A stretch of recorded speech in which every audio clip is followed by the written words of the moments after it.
Is today the day you wish to confess your sins? Not today. My sins are my own.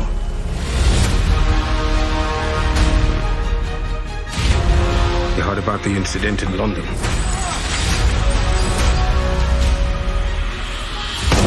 Blake Molyneux is extremely dangerous. This is our chance. We must get Victor involved. No one can do what he does. I'm not the man I used to be. The Blackbird is dead.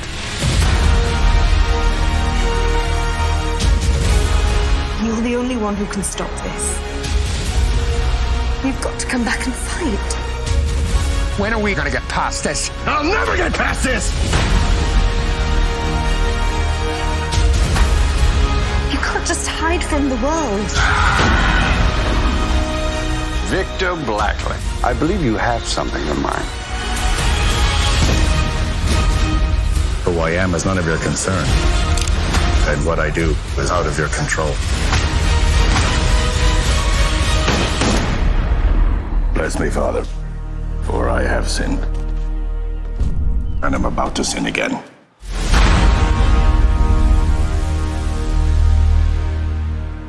Welcome back, everybody. We are entering the Flatlands.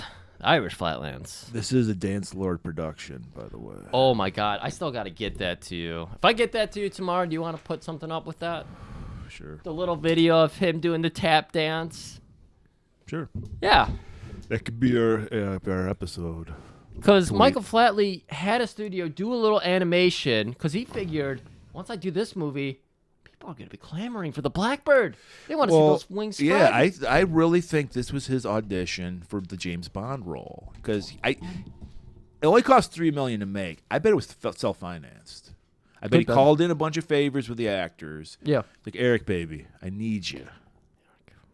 He might have helped them get drugs in the past or something. Or maybe he helped them get clean.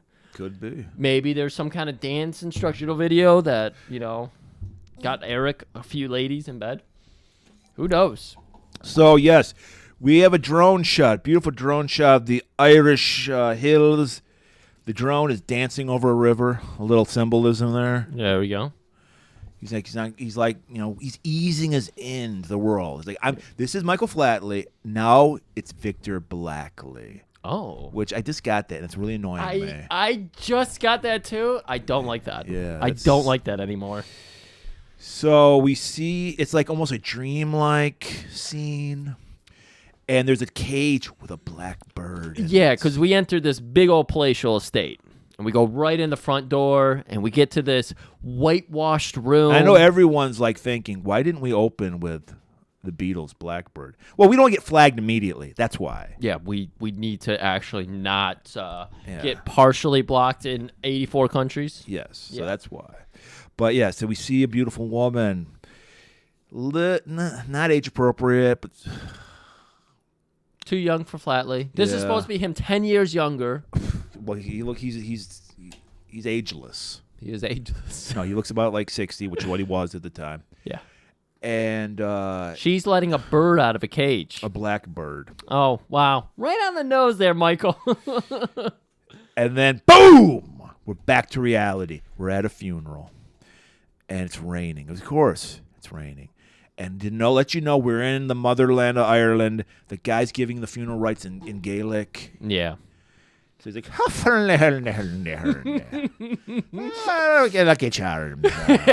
the ashes, tons the tons. And I can say that. I'm half Irish. Sure. And it's her funeral, Griff. It's a beautiful woman's funeral. We have to do, Flatley did a good job. We're going scene to scene here. We understand that woman in the dream sequence that was whitewashed is the one being buried here. Exactly. And we see some people with him. We don't know who these people are. We're going to learn who they are. Yeah. They're troubled for him. They see the pain he's in. This is also, I believe, this is my interpretation, because Flatley is a dancer, obviously. Yes. His homage to Gene Kelly in Singing in the Rain, because he's wearing the kind of similar suit that Gene Kelly wears in that scene. I see it now. It is raining. And we want to point out he through, and that's not all the movie, but I'd say about 3/4 of the movie, he's wearing a hat. Yes. And it's always little roguish little tilt. Oh my god. And he's still, even when he's even in pain, he's still a little winking at us with that little tilt. Do they call it an Irish brogue? That's the accent. Irish So isn't brogue. that fun that you say he has a roguish tilt, and it's called, maybe it's an Irish broguish tilt. Could be. He's not wearing a tam o' shanter or anything, but he's got. What is the tam o' shanter? That's the little beret with a puff ball. with the puff ball. Yeah. I think that's Scottish though. No. Okay. Yeah. But yeah. So he's in pain. Well, he's got his closest friends, all 4 of them, maybe 5, maybe 6, and one of them saying, "Hey, it's tragic, buddy." I'm not gonna do the accent because we all know how that'll go. Hey, it's tragic, buddy. Just Hey imagine. there, buddy. Tragic. You did what you had to do, bro. Am I Vince Russo now?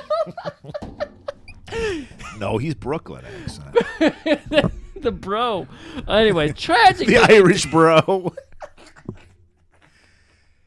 And then we're like, oh my God, what happened? And we get a flashback. Just a flashback of fire. Yeah, and him and his piercing blue eyes and bulging eyes. By the way, this is very common among Irish people, very large head. I don't know what it is about Irish people. Their heads never stop growing. Did you know that, Graf? I mean, like you can see, I have a giant fucking head, so You I do can't have a know. giant head, yeah. It's an Irish thing. This is why a lot of famous people, movie stars, are Irish because the big head looks good on screen. Yeah. So yeah. But then that's we why. see you in person, you look like a bobblehead. Yeah, you look like a lollipop. Is Ron DeSantis also Irish? Because he has a giant melon. No, he's the sanctimonious. I saw a closed caption where he was called Ron DeSantis. And it made All me right, laugh. so they're having a wait because they're Irish. They got to get drunk. It's Irish people. Yeah, everyone's going inside except for Victor He Blackley. stays back. He's just out there, not dancing in the rain, just No, mourning. not singing and dancing in the rain. I'm mourning in the rain. Basically, his crew are worried about him. The chieftains is what they're called. Yeah, we learned this. They're a crew within a crew. They work for the agency. Yes. They don't even say it. It's like it's not even MI6. It's even more. Secretive. Yeah. Yeah. It's not even 00. Yeah. So I don't know if we learned it right here that the chieftains is the group that they are. Yeah, I But- just said that. Yeah. But we do learn it right here. I think so. Okay. Well, that's what I was asking because you said it. I know that. I don't know, but you're famous for repeating something I said 5 seconds earlier. So I didn't know if This that is was true. that. Yeah. No, that's just for the audience, Murray. That's never for me. So like we said in the before the trailer there, though, we get to see some of our reoccurring chieftains, except for the head. The head is here, but he works outside of the chieftains. He's still working for the agency. Everyone else leaves. Right. They're still a part of the agency at this scene because this is 10 years earlier. 10 years earlier from where our movie really takes place, and we see, I think it was Nick, his best buddy, who always looks like the Irish drunk. Yeah, he's hungover. Like he just woke up in an alley. Constant, like 4-day salt and pepper beard, hair disheveled constantly until Sweaty looking. until the very end of this movie. Yes. So there is a character arc, and it's Nick. That's it. So just to give you a little heads up. And this guy's, I don't know. I'm assuming he does have an Irish accent. I'm assuming he's a real Irishman. Yeah, I think he is. Yeah. So and they're like the head's like, what are we gonna do? He's irreplaceable. He can't leave. The whole agency will fall apart without him. Right. Little Seagal moment. I was gonna you say know. this is why I was confused about you saying he was completely, self-aware, and it's like that's a pretty unself-aware line. No, he's not. No, I didn't say he was completely. Yeah, no, self-aware. you But he's- didn't. He's too self-aware. No, I'm just saying that you were right. If this movie was less self-aware, he would have fucking Irish dance kicked somebody, and Yes. it would have been more entertaining. Yes. This movie was made by Menachem Golan. You're gonna dance. Yes. Where's the dance scene? Where do I know you dancing? You need to dance. He would have put. Actually, Menachem would have put him in breaking. Yes. Yeah, he would have been the star of It breaking. would have been good. So like the head's like, we can't do it without him. Right. So he goes over to the window where we see Vivian. Vivian. God damn it. Victor, Vivian. Ugh. Don't like it. Vic, Nick, Vic, Viv, Vic, Viv, Nick, Vic, Viv. Kaz, Viv, Quan.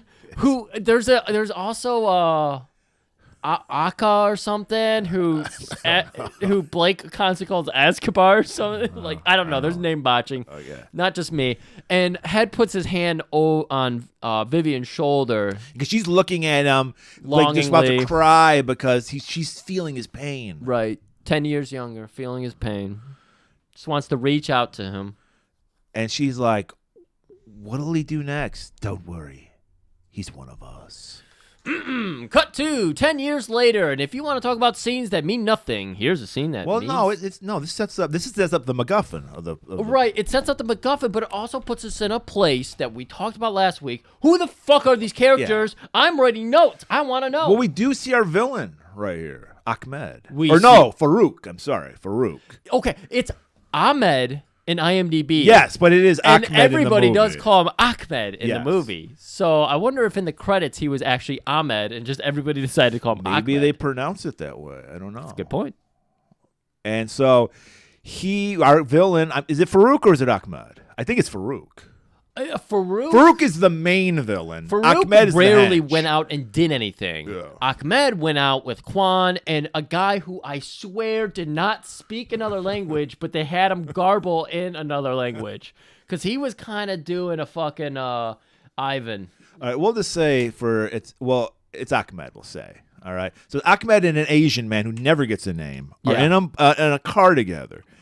And they're going to have some kind of handoff. The Asian's going to give Ahmed something. Right. And then he goes out to get whatever it is. And then we cut up to an office where a guy is putting files away and feverishly everything. shredding papers. He's nervous, and you know he's anxious because he's got the anxious bottle of Irish whiskey on his desk. He has I thought it was Bailey's. Bailey's? Yeah. If you're drinking straight Bailey's, you're beyond anxiety. You're like, I don't know, you're white girl drunk. So there's a knock at the door. He gets a call first, right? I think he does get a call, yeah. And it's like, meet me in an hour at St. James Church. Yeah, you're right. And then we see a silhouette because it's one of those like Fogged up windows. windows. And I believe this is the Asian guy. I thought it was supposed to be Because I think he goes inside. Yes. But it's like, wait, the Asian guy I thought was supposed to do the bad thing. And But I think what he's doing is this guy's a higher bidder, so he's double crossing Ahmed. You think so? That's Oh, what I think. Okay. Because I think that's what it is. Because we're assuming we don't know. We don't judge. We can't tell a race by a silhouette, and we don't see silhouettes. Yeah, that's here right. in Golan-globus Theater. Right. But we're assuming it's the Asian man, and he chunks like an envelope and as there was like a mail slot or something. The door There was a little mail slide in there. Okay, yeah, so and that's then how he gets takes it in. off, and then the guy goes down, reaches down, and it's like a mini CD-ROM disc thing. They did a good job of setting up this prop because this is not a thing that I've understood to exist. Well, if you're a super spy, it is. Yeah, because it looks like a floppy diskette, but it's the size of an SD card. And it's got a transparent case so you can see like a little filament disc in there that it would write to. Right. And that makes it super unique. Yeah. Because who would use this? This is lost technology. Exactly. So this is our MacGuffin, people. This is what everybody wants throughout the movie. Do you want to talk about what it is right now?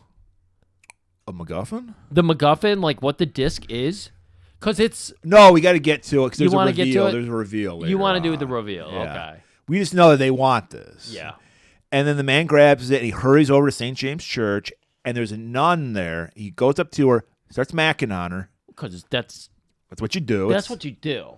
Yeah. Especially if you're in London. I mean, they got the hottest nuns. When I was over there, I was macking It's not on all of Italy? them. No, it's not Italy, actually. Not the Vatican? All the Italian nuns are old as shit. The young ones go to London. The young nuns? Young nuns Young go nuns to London. have no fun. Yeah. And so he uses the kiss to hand off the disc. Right. And then He he walks continues- out the back door. He's being followed. By the way, these guys are not even trying to be Discreet. They're literally your 2000s goons Guys with shaved heads and beards Yep. who look vaguely Eastern European. Yep, and they're yelling, "Hey, you goob, come here!" Stop!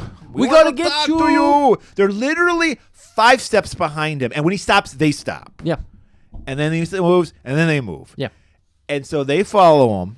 They get to the church. Our guy with the MacGuffin has already passed through after macking on the nun. He's gone through. The nun playing it great. She's like, "Ew, gross. What the fuck was that?"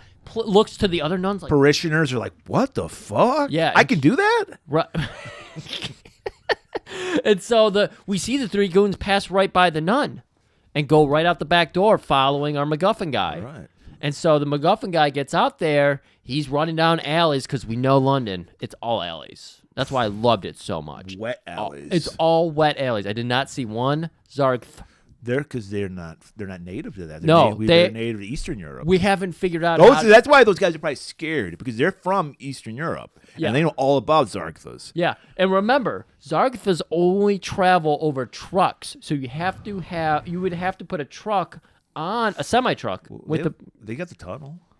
You can sneak a Zargtha into England. Oh my God, guys, be on the lookout. So he gets cornered because he's like, there's like a gate blocking his way.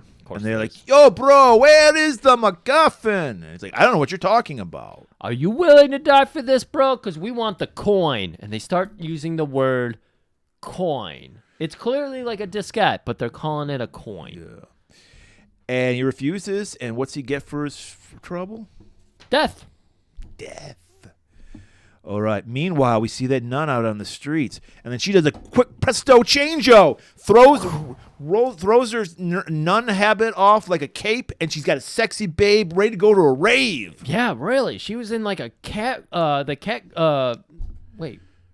Cat suit. Yeah, it was a cat suit. Yeah. Well, that's the international sexy spy outfit. Right. You can't go out and do spy shit unless you're wearing that. Skin tight cat suit. Yeah. God damn. And she hands the coin off to a car that she takes off. All right, and we're getting to Murray. We'll save this one for later because it wasn't yet.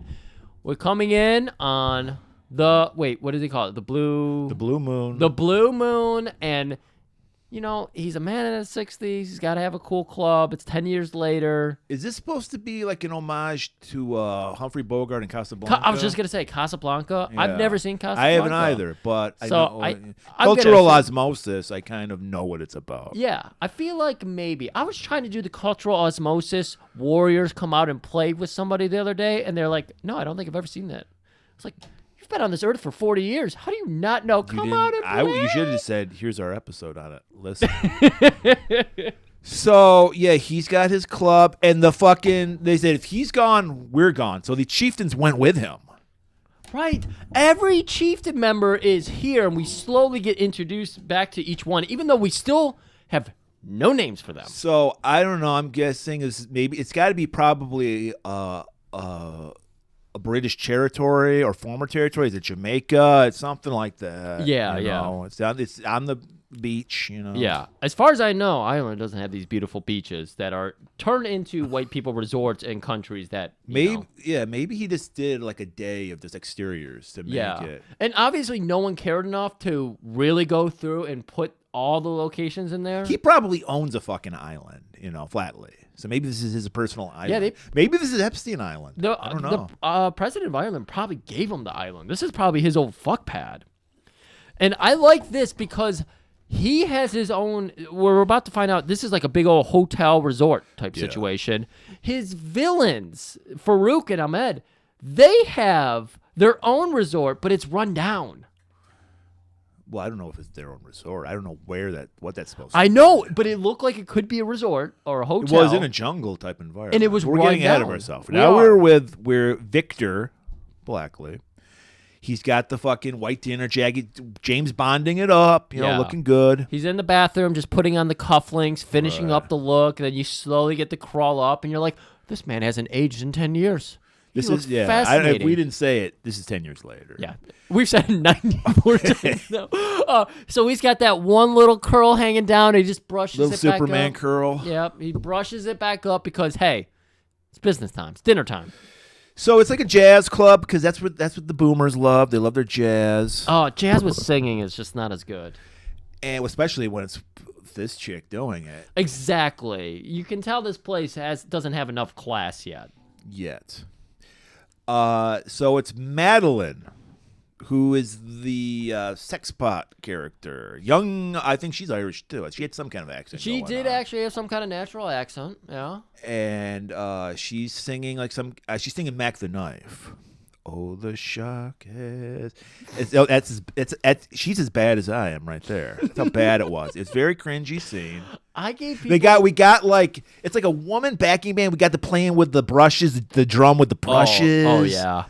And there's somebody playing a tuba for some reason, and an accordion. It's incredible to see how well, like, I don't know how hard he had to work to figure out like all of his extras in this movie, but Flatley did a good job with all the extras. They did look like they were playing instruments too. And they were very diverse. They were incredibly diverse. And so he's greeting everyone. He's like doing mingling, you know. Matidi has to give him. Matidi is a name we don't learn until 20 minutes in the movie. We might be 2 minutes in the movie at this point.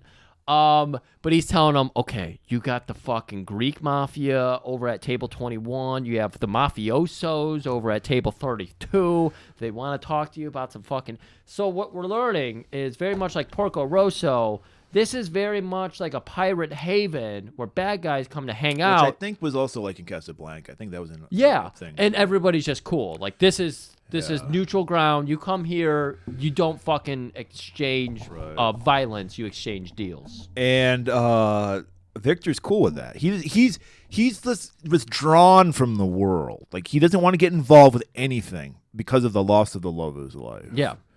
So he's like, let them do whatever they want as long as there's no trouble. Yeah. And this is consistent about his character throughout the movie for the most part, is that he's just like, hey, I don't give a shit. Just let them come. They'll come and they'll leave. That's how it'll go. So Victor, he's schmoozing. He's like, oh, Stavros, how are you? You know, and behind the scenes, though, Matidi's getting a call. There's a special guest coming. So special, they're having him have the Infinity Suite. Yeah, he's telling this to Kaz, who's like the number 2 person who answers the phone. Right. Because she...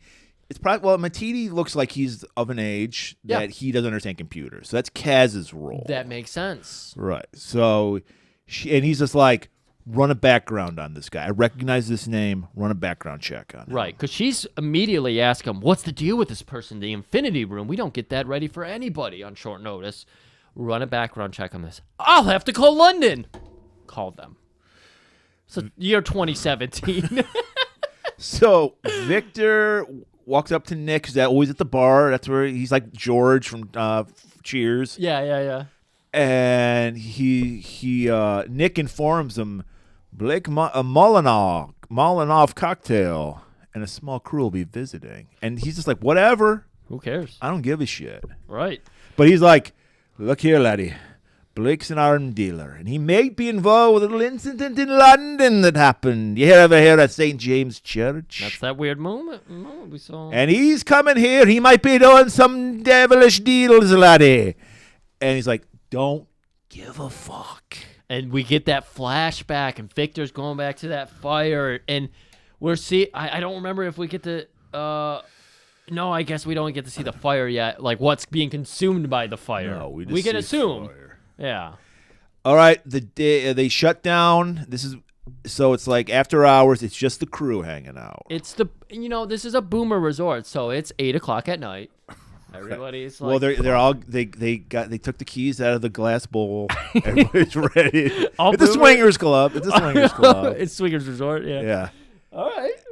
And this is great because they're just relaxing. They're calming down the evening. Our whole chieftain crew is here, except like the only guy who does work is Matidi. Why is everyone relaxing? Dude, you know? Matidi and the bartender, whose name it a good Irish name, there would be a bartender. Seamus. Seamus is there. He always looks so dead tired. That poor man. Yeah, isn't he always wearing a little Irish cap? Yeah, too? he's always got a black Irish cap. He's got the vest with like the white collared shirt on, no tie or anything. It looks like he has some tattoos all over him. Rolled up sleeves so you could see, the fucking... He looks like he's in his 20s, too. Everyone else is like fucking 50-something. He looks like a rough 20. I'll give you that. He does definitely because, never mind. We won't go into that so they're just like hanging out. It's the crew, chieftains. Oh, yeah. Victor ends up going down here because Maddie, the singer, like, gets in his ear sensually. It was like, come have a drink with us. He's like, let's see, maybe. He ends up down there. He ends up down there. But he does not have 2 drinks. He has a drink. Right. And Nick is like, oh, you came to hang with us. To the end, brother. Well, remember, Nick is the one who's constantly drinking. And so he's like, have another one. We're going all the way to 9:30 p.m. tonight. No, not me, friend. I got a big morning. I've got, I don't know, crumpets to make. And so, you can't just throw the to the end part they got away. big vats of corned beef and cabbage. They're just boiling everything. 'Cause that's Irish cooking.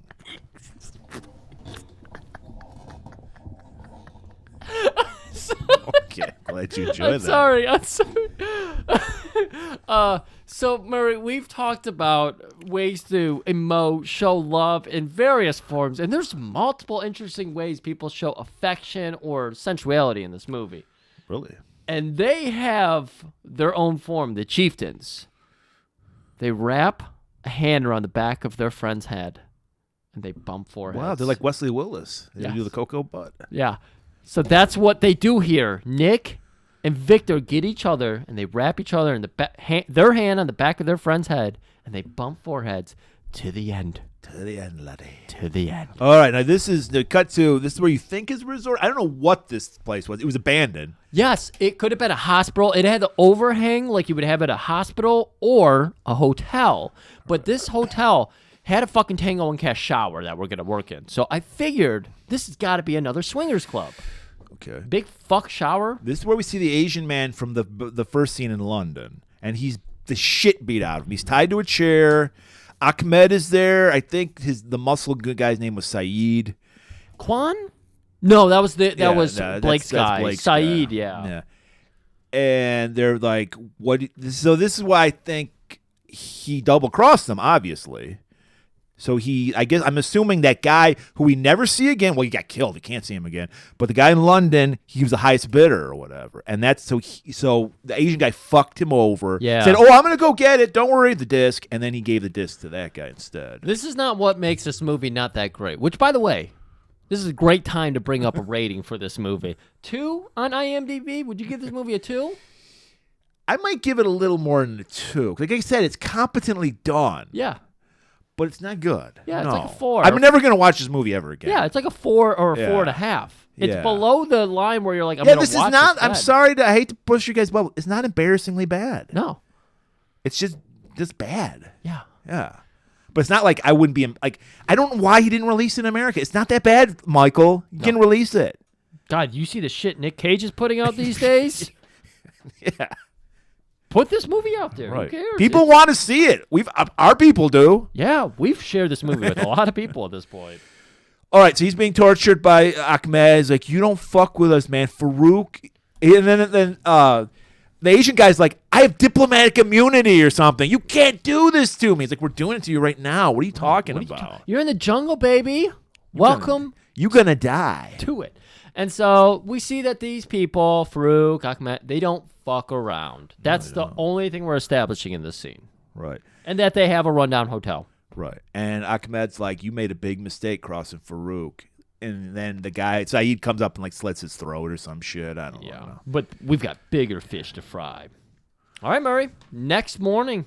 Back at the Blue Moon. Yep. Matidi again reminds us that Blake is going to be... The first 40 minutes of this movie is just Matidi going, Blake's arriving. Blake's arriving. They're building up the Yeah. tension. Is it tense? We saw Farouk and Ahmed, and they're brutal. Well, we know that Blake is an arms dealer, and he might be involved. He might have been involved with that London case. Did we know he was an arms dealer at this point? I think, yeah. I think we learned it in a second here. No, I think Nick tells him that we just talked about that. No, I think he in was the just opening saying. establishing scene. I thought they were just saying that he was up to. He could be up to shady shit. They don't learn it until they get all the files here this night. Okay. I think that's when they learn. You're he's the right, arms because dealer. his cover is he builds hospitals. Yes. Yeah. And But then again, they work for the agency. They might know some shit. you would think, but they're 10 years separate from that. That's true. Yeah. But the head keeps him ahead of the Kaz game. ahead of it. So, all right. Sorry, that was everybody. such a waste of time. Right, Blake will be arriving, and he's like, Victor, plan for the worst. And he's like, look into this guy. I thought he just told Kaz to look into the guy. Right. They're constantly looking into this. He's being told to look into this guy. But remember, Victor is the guy who's just like, nope, let him come. I don't give a shit. Yeah. I don't put my fingers in any pies anymore except poontang pie.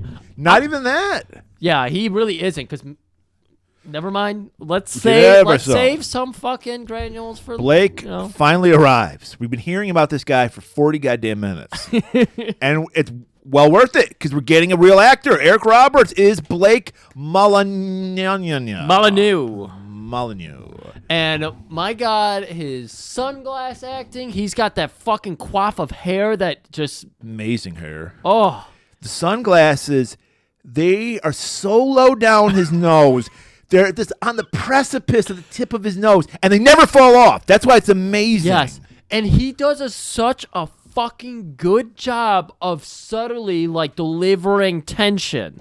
Whereas you were like, oh, they're trying to build up tension here. Michael has not done a good job. But Eric Roberts is out here being the fucking Wings Hauser. He's slaying it. And I'm so glad. When I watched this movie, I was like, I'm so glad this guy's here. This guy's an actor. Right. And he's good. And he's got his buff guards, and he's got a familiar face, someone we just saw in the beginning of the movie. I barely recognized her because she had the fucking funeral veil on or whatever it's called. Well, she's got a giant hat on in this scene, too, doesn't she? You know what? I think she did have a big sun hat on. It's Vivian, people. The not lost love of Victor, because Victor's lost love is... Dead. You said Grace. Did they actually say his wife's name in this movie ever? 'Cause I never hear it. I don't think I got that right. Okay. Because they don't use a lot of names. Like I said, 20 minutes in, I finally learned Matiti's name. It took... we haven't even learned it technically His full yet. name in is this Akuna movie. Matiti. Akuna Matiti. Yeah. They're really bad about using names in this. I figured his wife's name was Grace. I think Grace might have been one of the resort workers. I don't know what his wife's name is. They never really call her Grace. I like it because I figured out what Nick's job is, bellboy, because he comes out to get the fucking luggage. Yes, he does. Yeah, and then he notices Vivian. They both notice each other, but he doesn't. He just plays it cool. Right, and they're just locking. I mean, they're doing a bad job of playing it cool because this is where you get that glasses. He's not even touching them. He's allowing them to slowly tip down his nose. That's great acting. And again, how is he doing this? Because he's not tilting his head really. You don't see. Goddamn, it's like the reverse of that meme where the sunglasses come down. Yeah. These go off. They slide down. It's like a ventriloquist. You never see the mouth move. You never see his head tilt anything but the glasses right where he needs them. And so he's like, do you know my fiance? This is Blake talking to Nick. No, I don't know, lad. Unless you were at the... And he says something in his Irish accent that I could not comprehend. Maybe you could. And then Vivian picks right up on it and goes, no, I've never met the man or been to the place. There you go, laddie. She's just got a face I've seen before.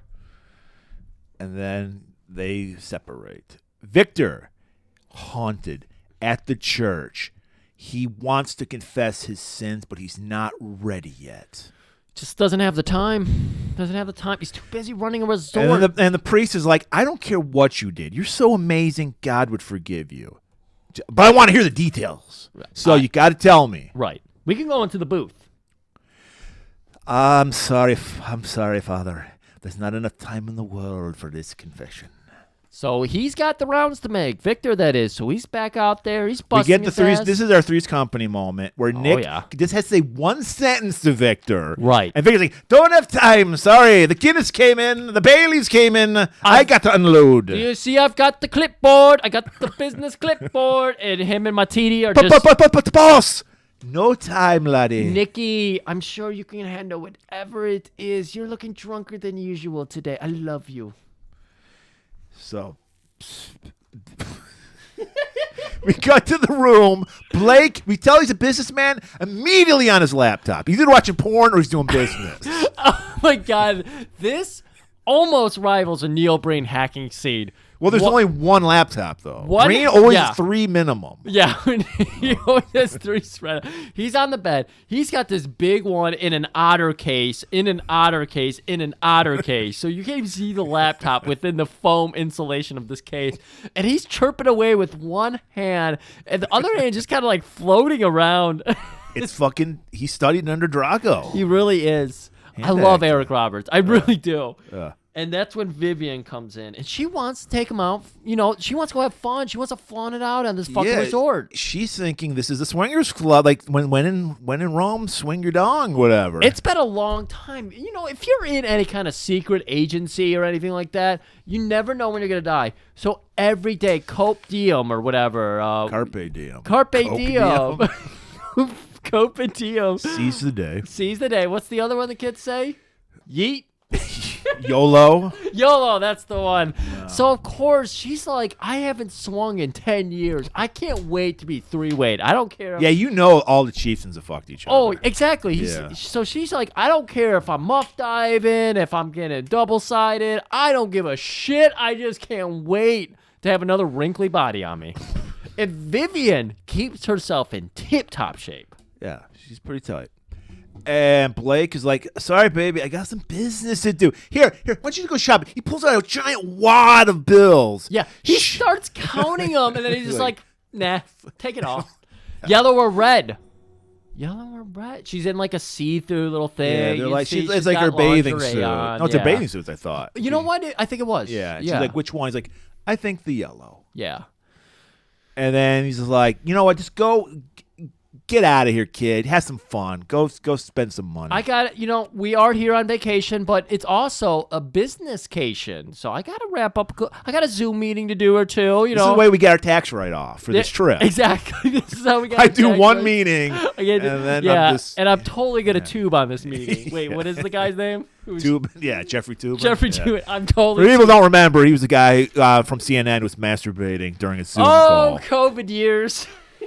So we cut back to Victor. He's talking with Kaz about what the plans are for tonight. I think they're gonna have like a dance off or something in the club. Right, they're working on like the big evening plans. Disco night. They're like. I think Casey and the Sunshine Band's coming to play. You know, Maddie's not been that good lately. We're talking about getting an outside band. We're gonna have to like get her out of the scene because she's gonna be jealous as fuck. Because that bitch is jealous as fuck. And that's when Dreamweaver kicks up. And Victor notices under his Brogish Rogue hat tilt. He's like, do I recognize that face over there? But just like that, she's gone. Well, what throws ice water on the boner is her guy, her shadow, if you will, her bodyguard, Quan, who walks up behind her. As they will call him in a later scene, a big unit. Oh, yeah, he's black, so yeah. So so he's constantly shadowing Vivian. Yeah. Anyways, Blake, he's back in. We're going back to Blake's room because the hacking is the important part. Right. Yeah. Ahmed calls up. He's like, where the fuck? So this is what I don't understand. So who's working for who? Ahmed works for Farouk. So obviously the guy in London was working for Blake.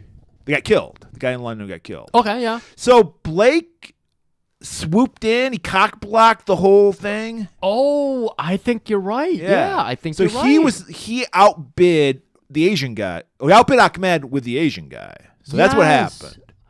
So now he's like, you got to deal with me, Ahmed. Okay. Yeah. And so that's why they're having this interaction. He calls up and he's immediately getting sassy with Blake, Ahmed. And remember, Ahmed is not the boss here. He's the stooge of Farouk. And so Blake just constantly, and Eric Roberts is killing it with sassing him because we're watching his end of the phone. So he's just fucking like, oh, God, this guy. And so he tells him, yeah, bud, I got this shit. Just make sure the money gets over the wire. Because we're talking about, money transfers. You can't just Venmo. You got to put it over the wire. Right. The wire.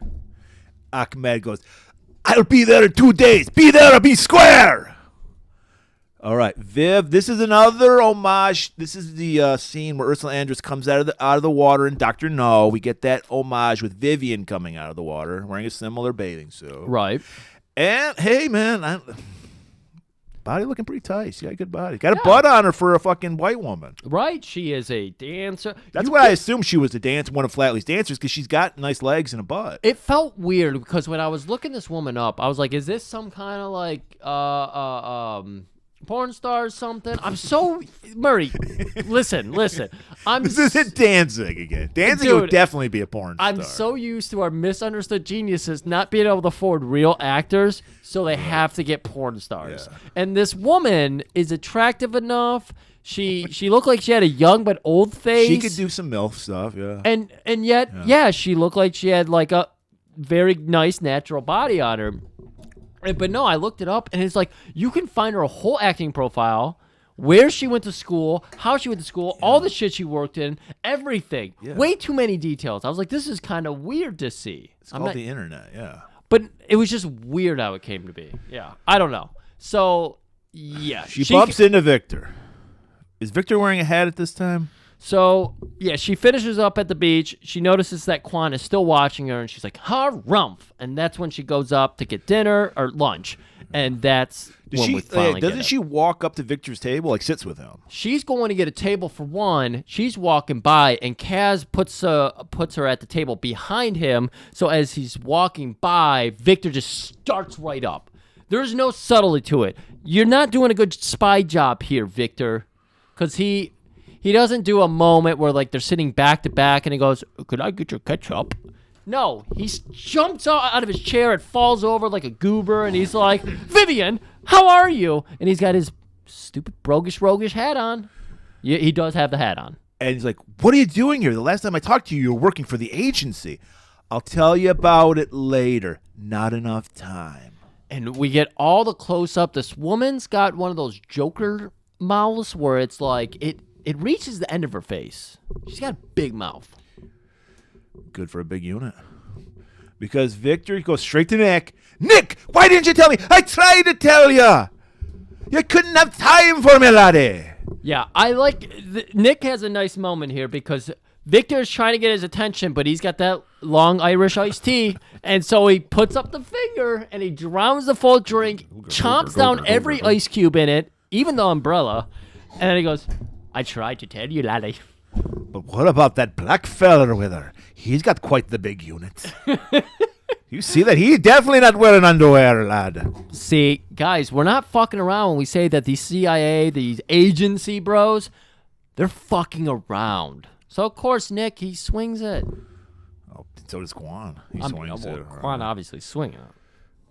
"Blake is nothing but trouble, lad. Maybe you need to kick him out of this hotel." "I don't give a fuck what he does. I'm out of the game.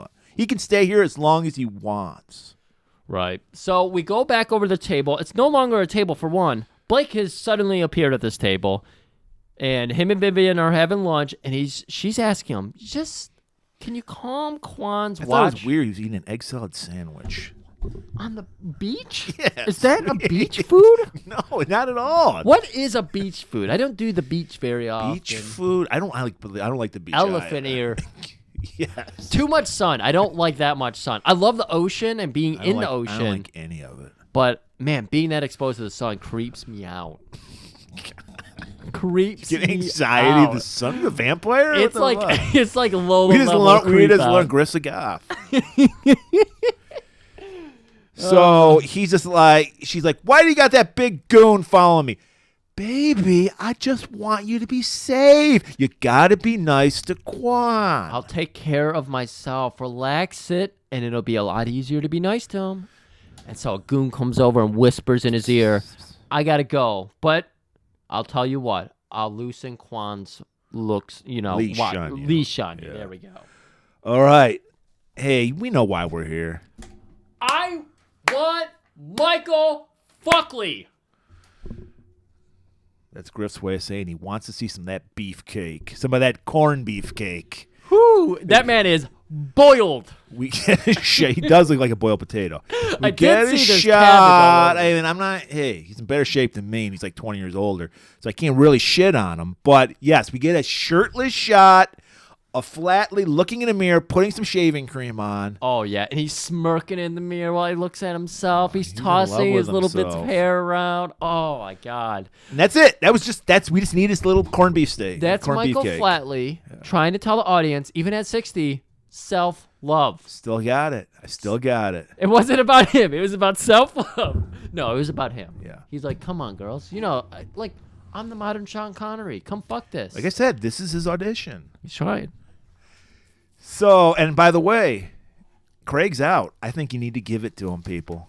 I think Michael Flatley. It's time for an American to be James Bond. Please work in something with the dancing, though. Yes, and the hats. And hats, yeah, for sure. All right, Kaz. She's our communications people. She calls up the head in London. Remember, this is spy games, so they can't pick up the phone at their office. Yeah, any phone. You got because they'll be bugged. You got to go to a payphone. Yep. So the head recognizes Blake's name because she just had a name on a slip of paper. Right. Blake Molyneux. And demands Victor get involved in stopping. He's the Blake. only man who can stop this madman. Get Victor back in the game. All right, so we're going to this night. We're back at the Blue Moon. Remember, that's Victor's hotel resort. Nick, the third person who did a background check on Blake, is like, I gotta tell you something, laddie. This guy's clean. Too clean. He builds the hospitals. He builds the fucking soup kitchens. Kids' Nobody's that good, lad. Keep an eye on him. I don't give a fuck. Guys, I got a big announcement for you. You know how we were alluding to earlier that Maddie wasn't that great of a jazz singer, and actually singing shouldn't be in jazz pretty much at all? She should be talking, let alone singing. Jesus Christ, this woman shouldn't be around the chieftain. She hasn't earned it. So you know what? They brought in a professional, Murray. I can't believe this. She's slowly working her way up, people. You know her. You love her. On her whirlwind world tour that never stops. Fuck you, Taylor Swift. You wish you were the road dog that this woman is. Sue Manchu. She sits alone, waiting for suggestions. His sinners, avoiding all the Christians. His lips are dry, behind his Where's Madame Pearl? She's over there. Just know exactly what they think. If you want my body and you think of sex, come on and let it show.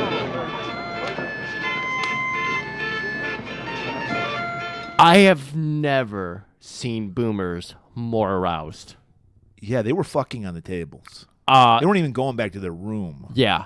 And you think it's a fucking... Well, first of all, that's the perfect song to get someone aroused. Do you think I'm sexy? Do you think I'm sexy? Which, of course, Rod Stewart, as you alluded to earlier, covered Sue Manchu's song. Exactly. He was in Bangkok for a little banging of his cock. Right, and he And- met Sue Manchu probably. He was in the bar. He's like, who's that? Yeah, and you know what he's into is women humming his songs on his dick. A lot of people don't know about this, but Sue Manchu was the one who pumped the semen out of his stomach. Yeah, look it up.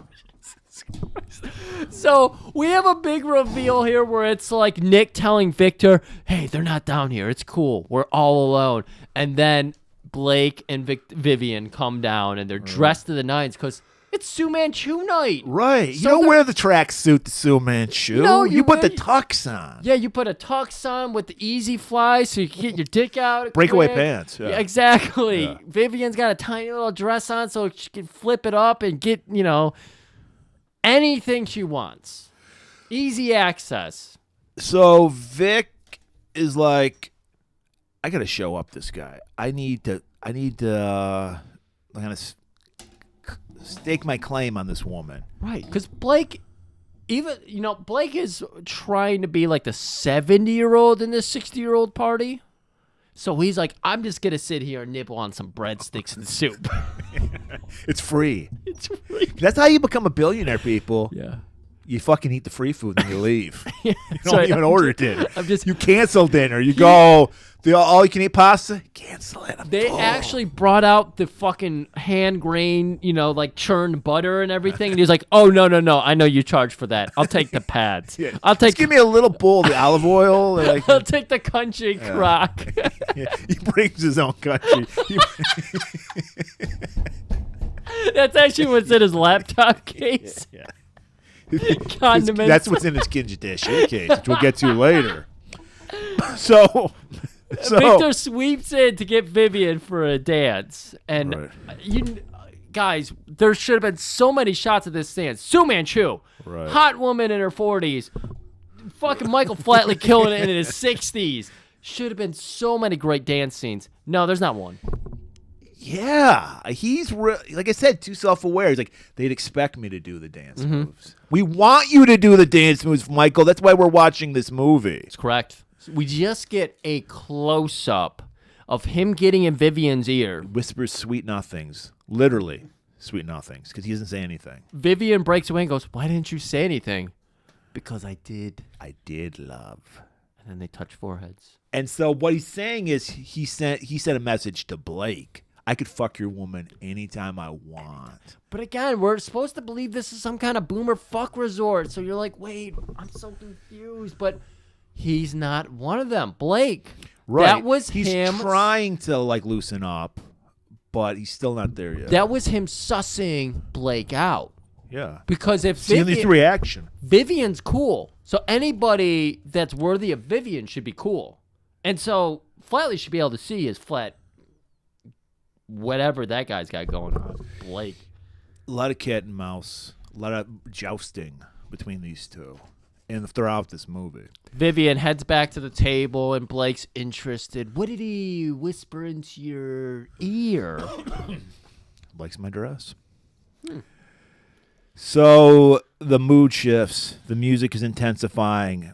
I think this is where Su Manchu does Hot Pants, the other Rod Stewart cover that he covered her Hot Pants or Hot Legs. I'm sorry, not Hot Pants, Hot Legs. Okay, excuse me, you 70 boomers out there who are swearing at me. Well, you know they can't do Young Turks because obviously in this audience you can't do Young Turks.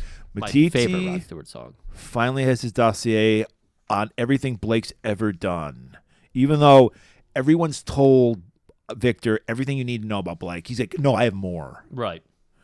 So they go back to their little conference room, and they're looking over it. They're going through it. We got the fucking pictures of Blake. Yeah, it's in all the manila envelopes and folders, bifolders, whatever the fuck they're called.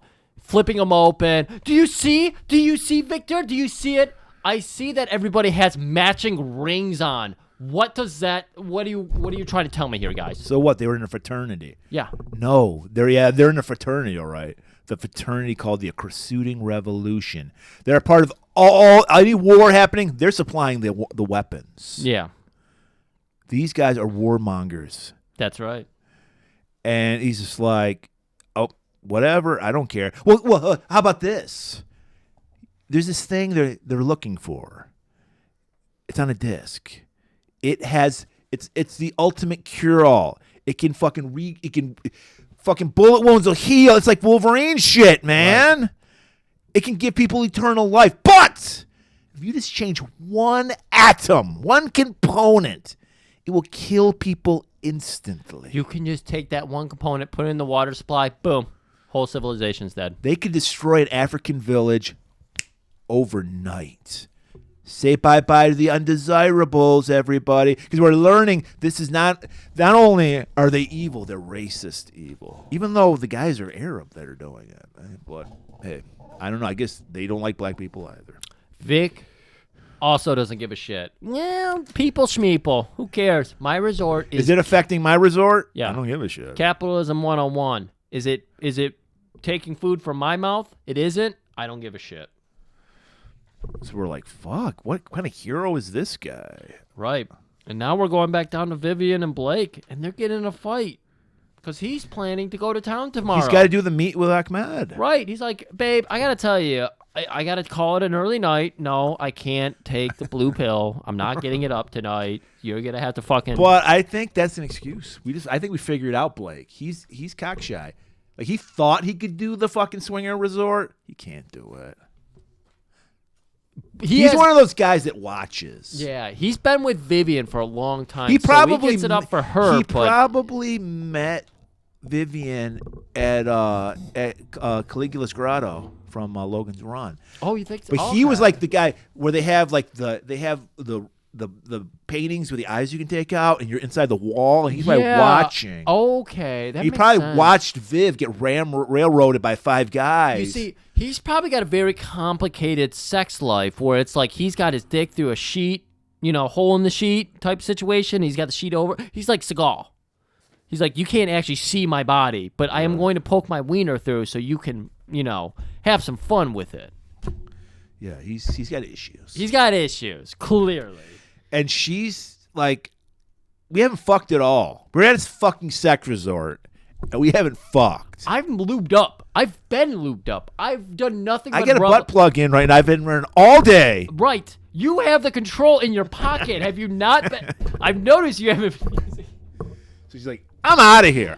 Somebody's going to get fucked tonight. Sorry, guys, everybody. You should have known when we started talking about the blue moon. This is an adult episode. There's going to be butt plug conversations. Yeah, of course. So Victor's like, because Nick is like, what the fuck, man? They're going to kill people. I don't give a shit. Nick storms off. Apparently, in this 10 years, he went to work for the Irish police or something because his hands are tied. Yeah. His hands are fucking tied. Nick storms off, pissed off. He gets back to his room. He's flashing back to his wife while he's drinking alone. This is where I think we finally get to see her face being engulfed in flames. No, not yet. We just see her tied to like a post. Okay. We're in some like jungle kind of like fucking Sandinista type of thing going on. I don't know. And we're like something. I think they show them pouring gas on her. Right. So this is clearly going to be his dark descent into everything that has been fucking drove him out here for the last 10 years. This is the moment where he's finally going to face all of his dark emotions. And then we get a knock at the door. Knock, knock. Who's there? Orange. Orange who? Orange, you glad to see my ass? It's Madeline. She's been flirting with him. Every fucking blue moon scene we've seen, she's touching his face. She's getting in there. It's very Seagal scenes. He's always wearing those deep V, he's got, it's unbuttoned shirts. Right. He's got the very tight-fitted shirt and pants, like I guess like a dancer would wear. God, Murray, we keep bringing this back to Connery. Who is she going for, Connery or Flatley? 60-year-old, Connery or Flatley? Well, in the movie, she's going for Flatley, but in real life, no. Every chick would rather fuck. What? This is the thing. Chicks love a dude who can dance. So I guarantee you Flatley's been laid quite a bit in his life. Right, because he's not embarrassed about getting on the dance floor. He's had more ass than a Mexican restaurant's bathroom. So this chick's coming in here. And again, I was like, is this chick also like a upscale fucking prostitute? Well, remember, this is a swingers club, so yeah. She's got the hair. She's got the fucking, she was wearing high heels, hooker pumps. Right. And she comes in, she drops She's wearing a robe. Yeah. She walks past him, hands him the robe, and then she just stands a couple feet away from him. Very classy nudity here. Yeah, she's wearing a thong and she's topless, and she's like, her back is towards him, so you can see her butt. And she turns to the camera so you get a tiny bit. Yeah, she looks over her shoulder with a come fuck me kind of look. Yeah, you get like 2 frames of side boob nipple. And Victor just shakes his head. No, Lassie, I'm sorry. He walks over silently, grabs the robe, and helps her put it back on. And walks her out of the room. Tells her, no, it's just not the right time. It's just not the right time. Not the right time. And she whispers something back to him like, when is the right time? We're talking about Connery and Flatley. Could Flatley pull off the Zardoz outfit? I think he might. I don't think so. He's got he seems to have like that full body. He's probably got strong legs too. Probably stronger than Connery, so it might look better. I don't know, but all I know is she wants the corned beef and cabbage, and he ain't giving her the shillelagh. Right. And so what do? They take each other by the back of the head, and they bump foreheads. And then we go back to a flashback, and this is we finally see Victor in this flashback, leathered up, looking like a badass, and we see his wife Grace. We're gonna call her Grace, being doused with gasoline and lit up on fire. I don't think she's lit up. I think they just doused her. Yeah, they're continuing to we obviously can no piece pun it together. intended. Slow burn. What the fuck is he doing in a leather jacket in the jungle? Because that's what a badass spy would wear: leather outfit, leather pants. This is one of his unself-aware moments. He was just Yeah. like, "This would just be cool." Right. I'm gonna well, you said it perfectly. It's boomer energy. It's boomer energy. Yeah. Elon Musk just See, that's did what I this. hate about the world we live in now, in that everybody has detached irony now. Like, even like the most meathead jock fuckheads, frat boys, have their fucking ironic mullet and mustache now. Right. And it's just annoying. You know what? I'm so glad you said that because it is so everywhere. It's like you see that constantly, and it's become a loved meme where it's not like you're doing it because you're badass and it's your bros and you do it with the. No, it's just like I'm doing it for everybody. And this is why Griff and I genuinely love these misunderstood geniuses like Neil Breen and Amir Shervan and John S. Rad, because it's sincere. Yeah. There's no, I just, even though we both of us have been guilty of fucking being ironic ourselves. Oh, yeah. But still, I genuinely appreciate the sincerity of these people. That's why they're misunderstood geniuses. Right. If we ever wrote a movie, we would do it on a topic. We would involve topics that we have half a fucking idea about, do no research on it, and Kind of like this show. Yeah, exactly. And elaborate on it like we had a fucking clue, because that's a fucking way to do it. Right. So now in the next morning, Blake is ready for that meeting with Ahmed. He's got his best parachute pants on. Oh my God, these pants! Oh, they were so big. I think there was cargo pockets in them. And he's like, babe, after I see this guy, we can go to that ice cream shop you've been talking about. And she's just like, I don't have time for you. Yeah, rock and roll. Well, lick it up. Lick it up. Babe, I hear there's a Hard Rock Cafe here. I got to get the shot glass for my collection. That is such a boomer thing. Well, the next scene, we do see him wearing the Hard Rock Jamaica, wherever the fuck they're at. Like, sure. You're right. Anyways, Vivian, so How many? pissed. Half this movie is people going, Vic, you got to do something. No, I'm out. That's half the movie is that. Half the scenes are somebody walking, like the impetus of a scene is, no, I'm mad. Bye. And then the next scene, like, yeah. So in this scene, we switch it up a little because for most of the hat scenes, Michael Flatley's wearing the man with the yellow hat from Curious George, yellow fedora. Right. This one is. I don't know my brimmed hats because it's not a fedora. No, you're right. It's not a fedora. But I don't know what it is. I don't know. Maybe somebody can help us with that. Yeah, maybe. Comments on the YouTube. We need a Jack. After you subscribe, Yeah. like and comment saying what that hat is. We need our Jack Battleair of hats. Yeah, I guarantee you, Jack knows that. You think he does? I guarantee you, Jack knows this hat. Did we? Jack, prove me right. Let me know. We can get you the movie.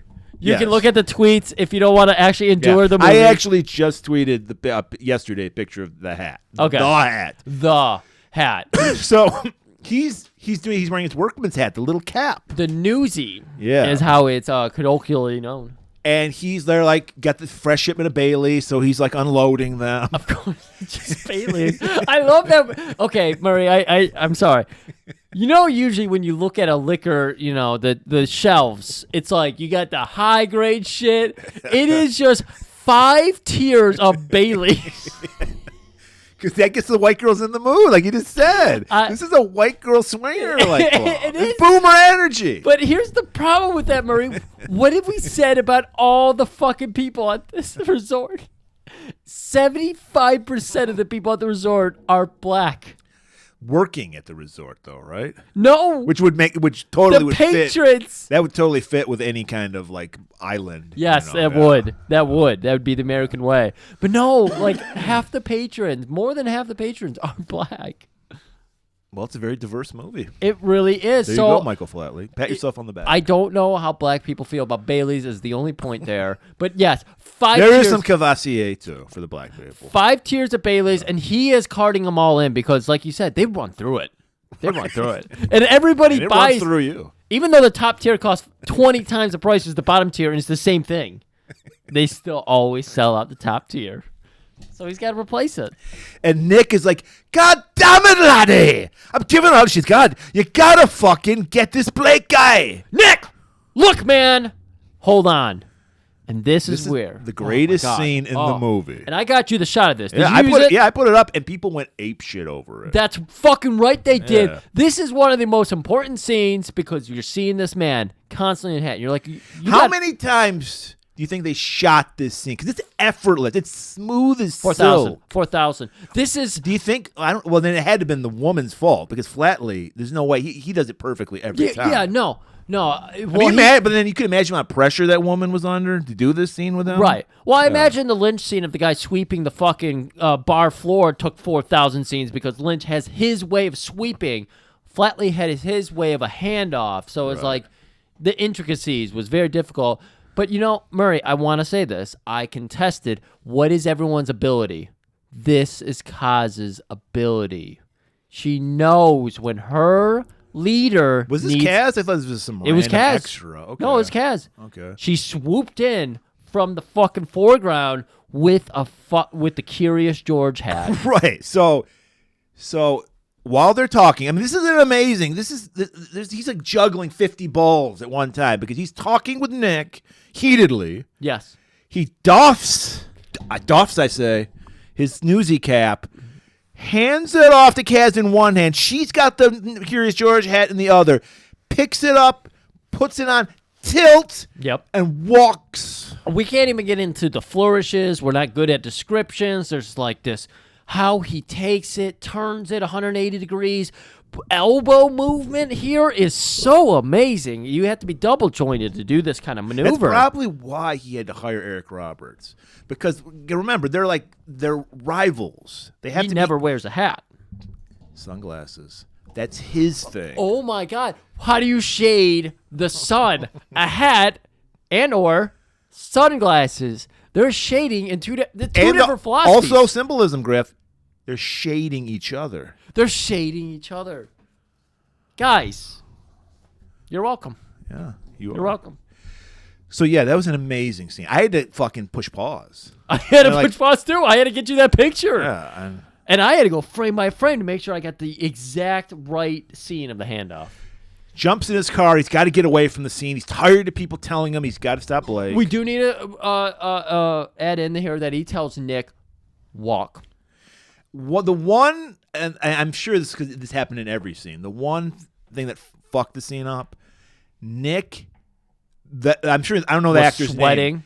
He is so impressed. He's got a shit-eating. Oh, he's yeah. supposed to be angry with Yeah, him. he does have But the I'm biggest. sure that's probably why they had to do 4,000 takes. And Yeah. they're like, "Fuck, I'm tired. That's it." He couldn't believe he got the fucking angle right. Right. Yeah, like just Right. Michael Jackson, beware.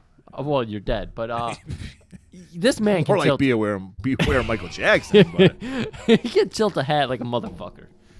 Hops in his car, ready to take off, and Viv comes out and jumps in the seat right next to He's him. doing his flashback to the 50s type thing because Viv has like the Scarf around her head. Because And they're in a convertible, so she Yeah. want to muss her hair off. She's in they're in an old convertible. She just happens to know they're going to be in a convertible, puts on the fucking scarf and the big glasses to do like that classic 50s look.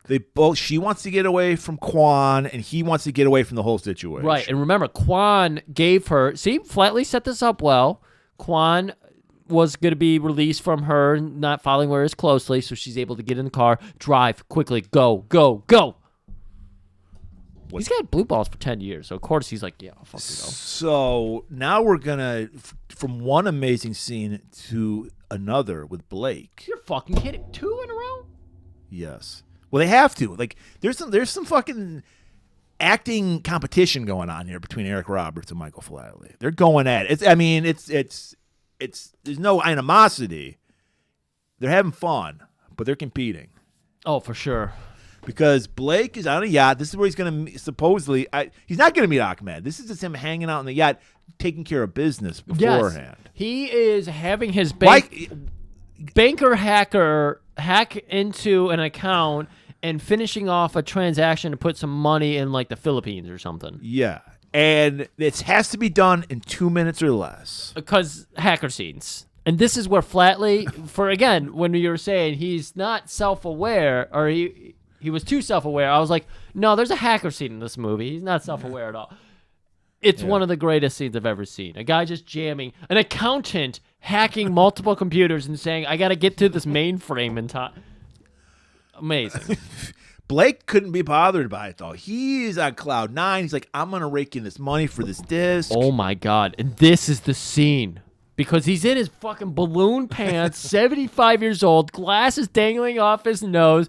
He's like, look at this. I got the boat. I got the bitches. And then he does so close to that finger thing we've been talking about for years now. The rat finger, yeah. The rat finger. He licks his finger, sucks on it a little bit, extends it to one of the hired women on his boat who's in a bikini, like a prostitute or something. And she extends her own finger. Did they E.T.? And they E.T'd fingers. Wow. And he's just like, we got it all out here. The waves, the boat, the sexy women. And the hacker's like, can you keep it down? I'm doing some hacking here. I can't work under pressure. And Blake turns to Quan and he goes, this guy, he just hasn't been motivated enough yet. Let me get in his ear. And I got to tell you, as a person who works on a keyboard, do not ever watch somebody work a keyboard because you will forget everything you know about typing. You'll be like, where's the fucking Q? It's the first one you learned. Blake hovering over the guy. You need to get it done faster. Yeah. Or else.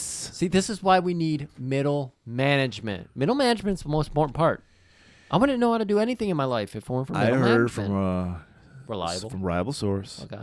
That the scene, you just see the scene of the hands on the keyboard. I heard they brought in Neil Breen for this typing scene. I hear it was just a shot of a Neil Breen movie. It was light speed Breen level typing. It makes sense because there's so much half-chewed spinach all over the laptop. And we know Neil Breen, when he's hacking, all he does is chew on spinach like he's a fucking rabbit. And then they need one more transaction. He's just lording over this guy. You know what? I'd like to transfer $200,000 from my Swiss bank account. The guy tells him, I have 2 minutes. He hovers over him. The guy gets it done in 45 seconds. He goes, there it is.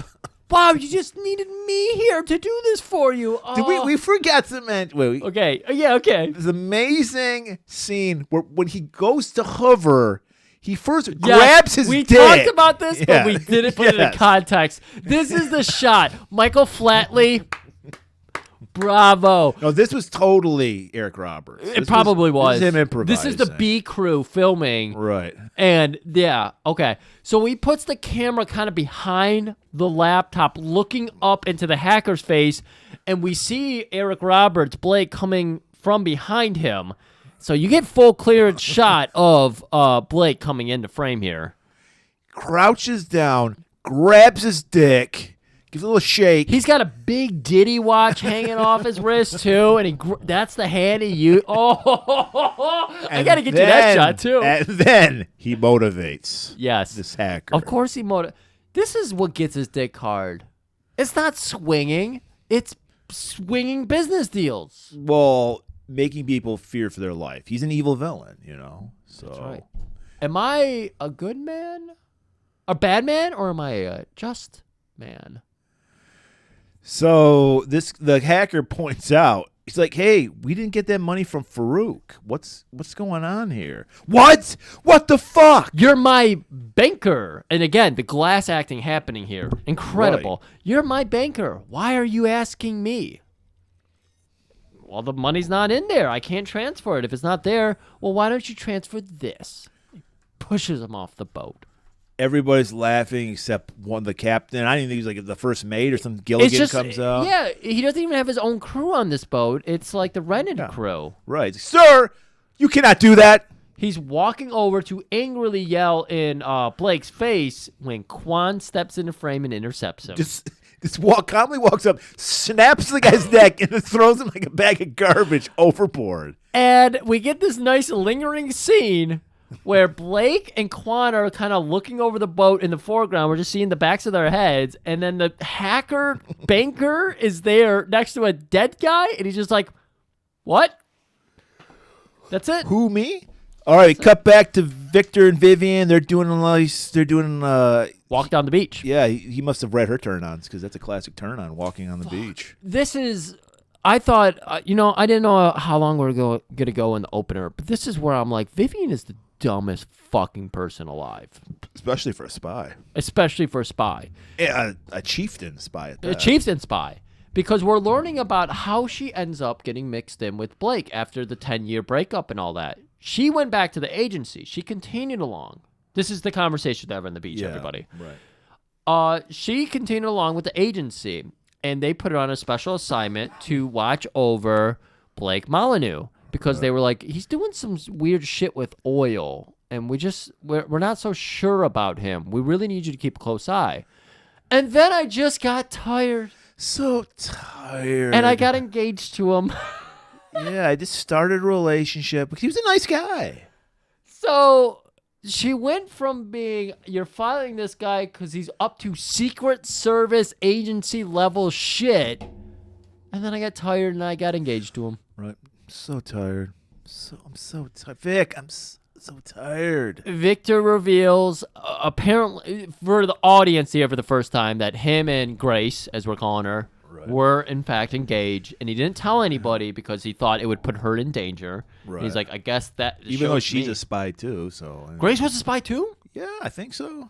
I thought she was a member of the Chieftains. See, here's the thing. I couldn't figure it out because of the fact that she got killed. I'm pretty sure she was a spy too. I thought so. Okay. Which makes no sense. He's like, I have to protect her. It's like, she knows what she's getting into. What are you talking about? But yeah, that's the reason he's haunted. All right. He adjusts his hat and says, all right, let's go back to the Blue Moon. Viv walks in. She sees Nick. And guess what? He's sweating. He's got the DTs, and he needs to talk. Right. He wants to talk discreetly, which means he pulls her aside in the middle of everybody at the Boomer, Schumer hour. They're watching Amy Schumer movies. Oh, my God. That's totally boner killing. What? They're not playing Caligula? No, man. It's Boomer Schumer They're hour. not playing Highlander 3? I thought they would just have that scene on a loop. If only. I mean, if we were running it, that's what we would do. But no, it's run by Boomers. Boomer Schumer hour. And so they're yelling in the middle of this fucking This Blake guy, you can't trust him. He knows Jeffrey Epstein. He knows where all the bodies are buried. MAGA! He's just going on. He's involved with a war crime group. And Victoria. She's like, I Vivian. never saw any of that. Yeah. I'm a spy. I keep my eyes closed, and I gotta tell you, he is a good man with a wrinkly body, and he's weird about swingers. Nick, you gone too far. Get out of my... Victor steps in and interrupts the whole scene and kicks him out. Vivian, of course, she's had enough and huffs off to her room. But those words of Nick's, they're turning the gear. She's like, maybe he's not such a nice guy. It's only been somewhere. It's been a 10-year period since the development of the group and everything. She got around Nick when she was still with the agency.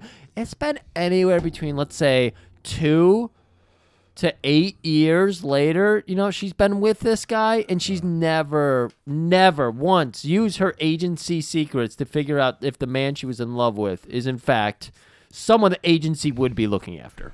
So she decides she's going to check out his Kenja Taché case. Finally. Laying right out there. She grifts it. She opens it up. It's what you expect. Whip, couple dildos, tube of lube. But instead of Vaseline, tub of fucking Country crock. Country crock. Holy Yeah. shit! And inside the He likes the last tango in Paris. It was interesting because she brought an English muffin back with her, and so she said, "Great." Well, in England they call them muffins. Yeah. You're right. And so she picks it up because she's like, I got to spread some butter on this motherfucker. Right. You know, she forgot to bring But some. also, there just so happens well, to be. inside the case, when she picked it up, This is she what I love. realized. She sees the disc. She has fuck all knowledge of what's on it. But she's like, they're right. See, she had that fucking tease like the cookie tin at your grandma's house that's always full of sewing shit. She picks up that country crock, shakes it. She's like, there's something in it? What? I need I need margarine. Right. She opens it and there's just that disc in there. And she's like, they're right. He's crooked. That's He has it. no idea what the No fuck. idea. It's going to be his porn collection on this disc. It could've- But you know why she knows? Because only spies have access to these discs. That's what I said at the beginning of the episode. Everybody, Right. rewind the episode, Let's do delete it it, download it again, tell your friends, tell 2 friends. Tell And 3 comments if you're listening on YouTube. But yeah, I said this is a lost technology. So she sees it and she goes, "This is obviously some fucking shit," because it is just like an SD card, but it's translucent. And it's fucked up. So she realizes I gotta take this to somebody. Blake walks in. Hey, babe. I'm going to ready to hit the shower. Let me come drape my wet oily body over here. Well, he's just Sweaty sweaty. body. And he comes in and he's going down the shoulder. Eric Roberts, you're doing such a fucking good job here. And this is one of the 10 scenes of this movie because she's got the disket in her hand. I'm sorry, what do they call it? The chip? The coin, whatever. The coin, yeah, the coin. She's got the coin in her hand, and she turns it over, and his hands are going up and down. Maybe you want to come scrub my backside in the shower. She's like, oh, nope, I'm a little thirsty. I'm going to go out for some water. It's like, babe, you got to be nice to Quan. Goes I'm back trying to Quan. get a throuple going with Quan. So now he's into it? I actually think he's the only kind of guy who wants to watch a big dick, a guy with a big unit, fuck his girl. That you see? That's it. No, you were saying this But she's earlier. trying to get the throuple because she wants Yeah. to include him into the thing. I mean, hey, we look negatively on a girl who likes 2 dicks around her at the same time, but what guy doesn't want 2 sets of tits around him at the same time? So of course we got to take it in equal What's good for strides the here. goose is good for the Good, gander. exactly. Oh. And so she is just like, I want 2 dicks on me at some point. Eiffel Tower. I want the Eiffel. And We're of course, in Europe. he's seen Quan's big unit, so he's feeling a little dick shy. He's like, I can't match up to well, that. you're hold on now. Are you saying that he's into watching a guy with a big dick fuck his Yes, wife? he's totally into that because he doesn't have a big dick. So he's not shy about it. No, he's shy about his dick. Okay. And that's why he doesn't want to be in a threesome. That's the whole point of the cuck thing. Is like I could never satisfy my girl like that big unit could. So he gets off on the idea of his girl getting off on another big dick. And it's kind of like the self-torture of, I got my tiny wiener over here. Yeah, that's why he can't get involved. But she doesn't give a shit. She's like, I just want 2 dicks, okay? Guys, just remember, we figured all this out just by Eric Roberts acting. Right. And Eric Roberts fucking killed it in this movie. Right. So all of our friends who watched it, I hope you saw the same thing. Of course they did. They're nodding their head in agreement. They're like, golan-globus, of course. So Right. of course they're nodding their So Blake's like, all right, babe, I'm going to get this fucking stank off me. I'm going to hit the shower. You get that water. Go down. He's like, I can get room service. No. I'll go down and get it. Yeah. All right. Madeline. Well, she goes down. She's looking for Blake or Victor everywhere, and she runs into Madeline. You're Madeline, right? Yes, I am Madeline. What do you need? I'm looking for Victor. I need to talk to him. Well, I don't know where he is. Oh, No. it's really important. All right. He's probably on his secret balcony. His private balcony. And she, obviously, she's stinging because she lost her job as Fu Manchu. Because Victor actually asked her if she could just stay for another couple weeks. Right. And now she's like, and she wants that old broad? I'm this hot young babe. Right. So she goes to the private balcony, which is just Victor's room. He's just I don't know what's private. I guess it's private because it's in his fucking room. But it's Yeah, not like, so it overlooks the whole like set where Madeline's constantly playing her jazz set and everything. So it's out in the open, the balcony. Obviously, it's a fucking balcony. But yeah, so Vivian finds her way up there, and she's like, Victor, I got the evidence. I got the disc. They're all right. Nick's right. You need to take it. You're the only person who can fix this situation. With your special talents and attributes, your high dice rolls, you can do this. Cut back to Blake. He's coming out of the shower. He notices there's a full jug of water on the fucking table. There's a glass. There's a fucking basin of water. There's a fucking flowing water fountain. I also noticed she's so stupid she didn't even close up his case. It was like wide open. No, you saw a scene where she closed it. And remember, people, she's not only a spy, she's a member of the chieftains. Yes. She closed the case and then she opened it again. Incredible spy work here. So he's like, what's going on here? So now we cut back to Vivian and she moves in. She's like, I got to break this guy out of it. I got to kiss him. I got to shoot a little fog his way. Right. Man, and you know what? They got the score right here. They do a little upswing, and it seems like this kiss really does bring it does Victor out of his fog because he takes the coin from her. Yeah. As that's going on, Madeline, watching in disgust, Harumph runs down to the bar where Blake just happens to be, and he's like, "Where's your fiance at?" She does it in the most disturbing way possible. Oh, hi. Where's your wife at?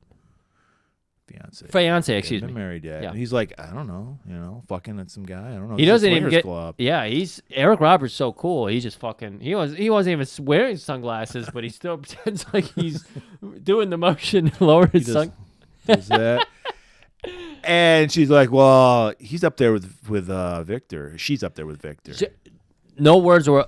All she had to say was, "Where's your fiance?" And that was more than enough. And then water, the fucking. I'm glad you said water because he waterfalls her cleavage. He puts his finger up on her nose and then goes. You're right. Down through her cleavage. The chieftains are into boop, like taking your partner by the back of the head and booping foreheads. Right. The fucking. I got to look into their name again. The CTR or something. The Cultural Revolution. Crusading Revolution.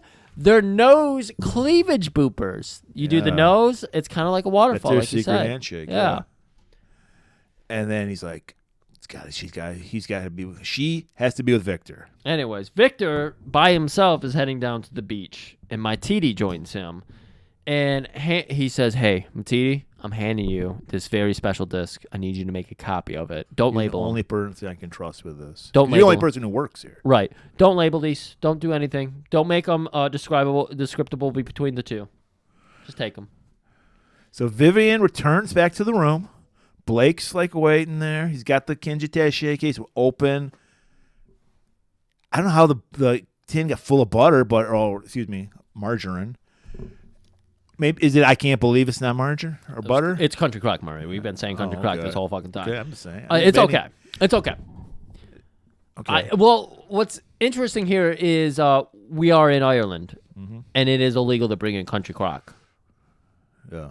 That you can't do because that. they know if people found out, they would stop eating Irish butter, and we know that's what the bumper crop of Ireland. They're known for their butter. Yeah.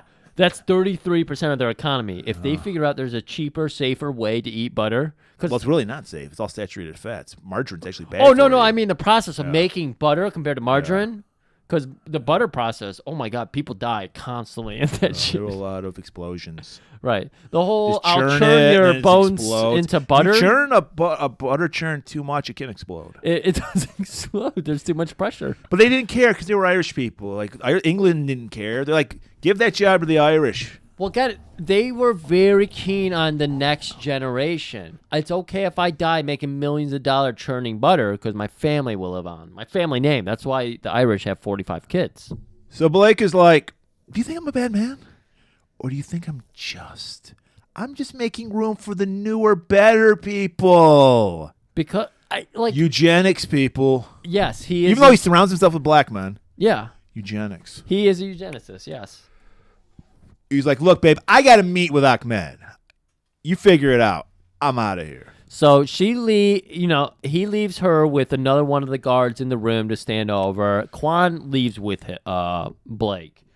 Blake heads down. He meets Ahmed for their nice little dinner here. And Ahmed, because I know we haven't brought up this name enough in this movie. Ahmed. Yeah. Excuse me. He is the number 2 to Farouk. Right. And Head hench. Yeah.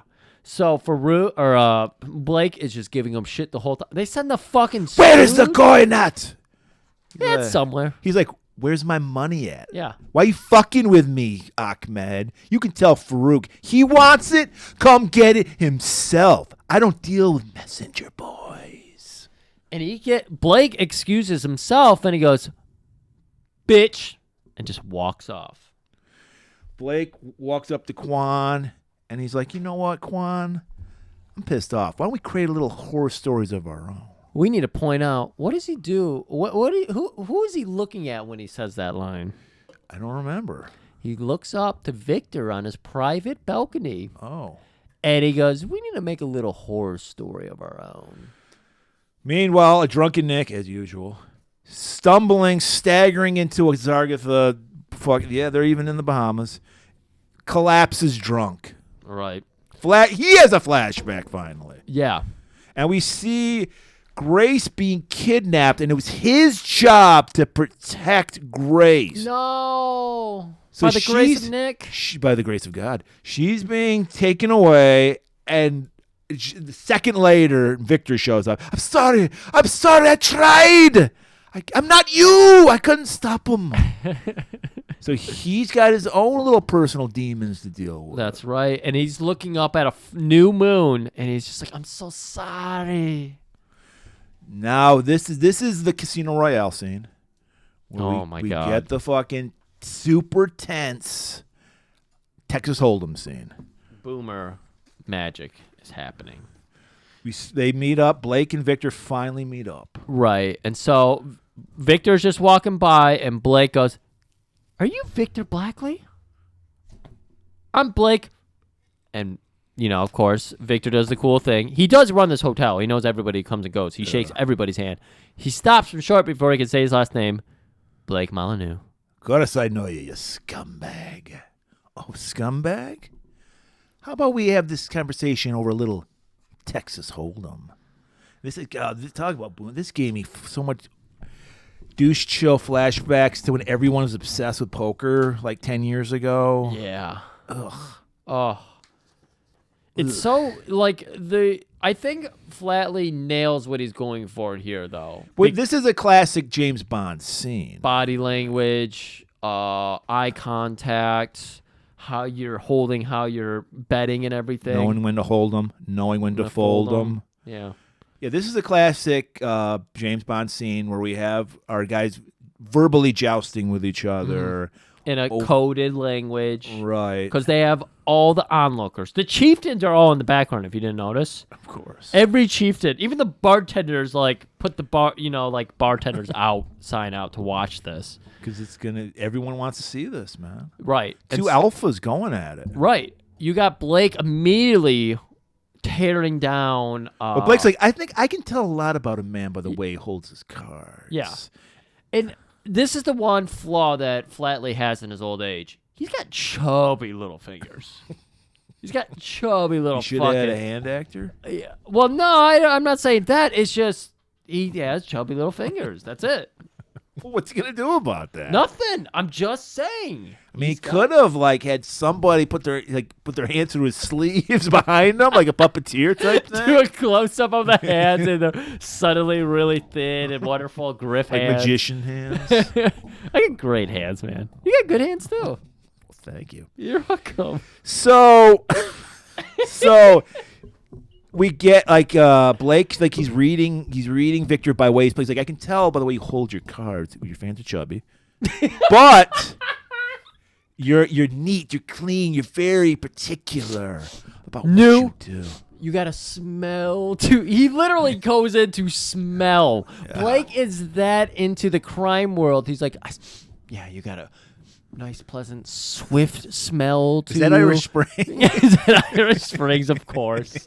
And then he goes, Oh, yeah, I see. You're covering up fine shoe polish. The finest. Who I am is none of your concern, and what I do is out of your control. Blake calmly just pushes 40K forward.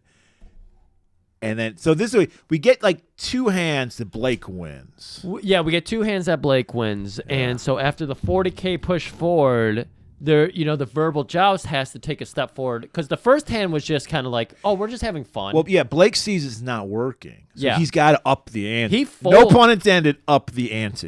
Victor folds the first hand. Yes. He's just like, no, I'm out.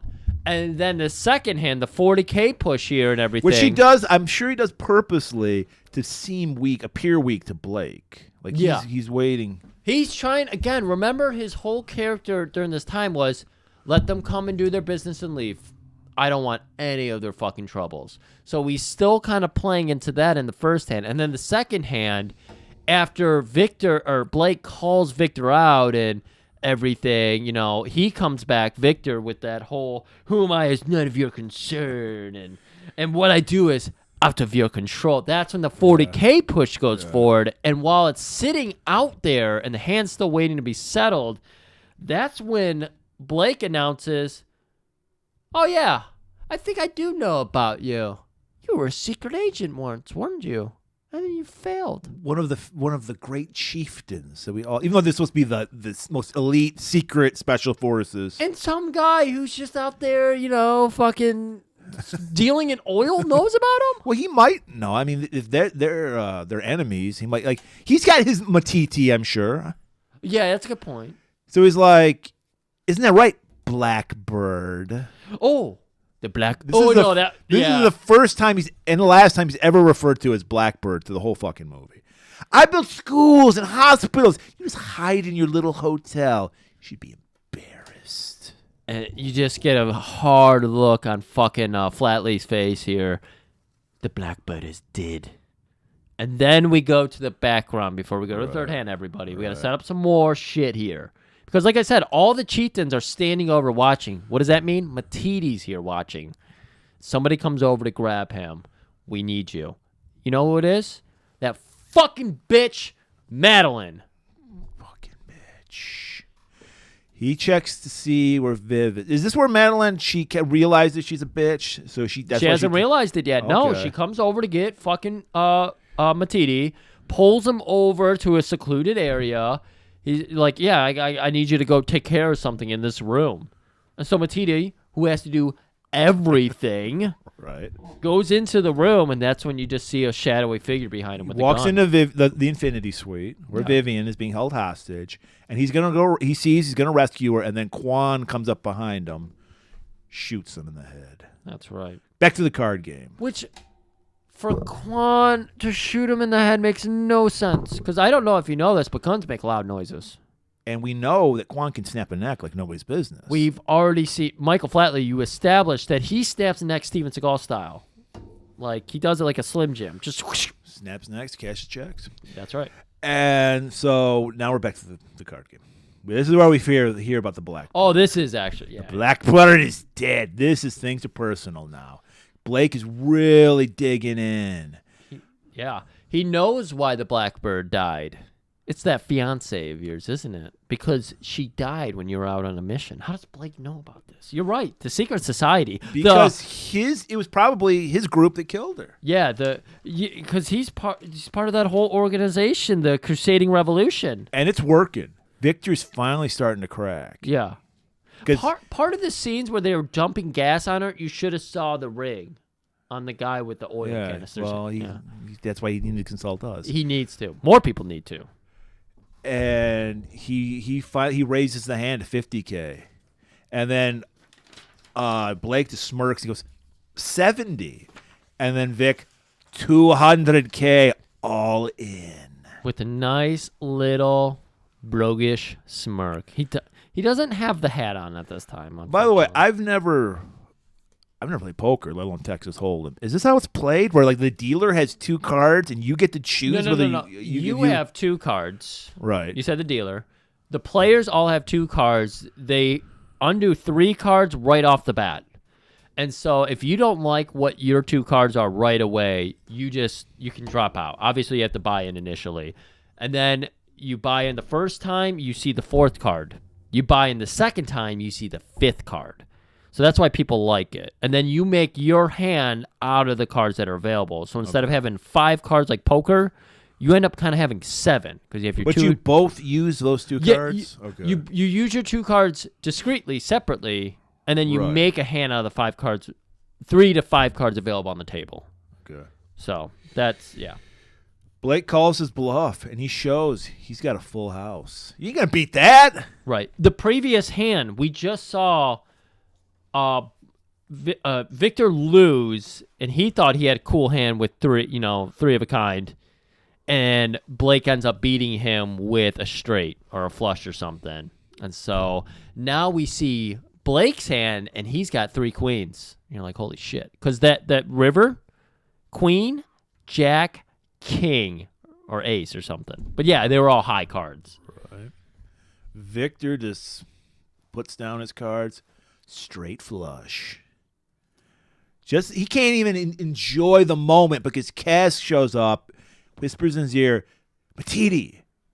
Blake knows what happened. He smirks back. Right. I may have lost 200K, but it doesn't matter. I'll make that in a minute. They go to the Infinity Suite. What happens to Vivian? I don't know what's going on at this moment. Right. Vivian is still locked up in her hotel room. So so he's not. They took his body and displayed it out in the hotel. I don't know where. Matiti You said the Infinity Room. I don't know where they killed Matiti because it was a dark, weird marble room. I thought.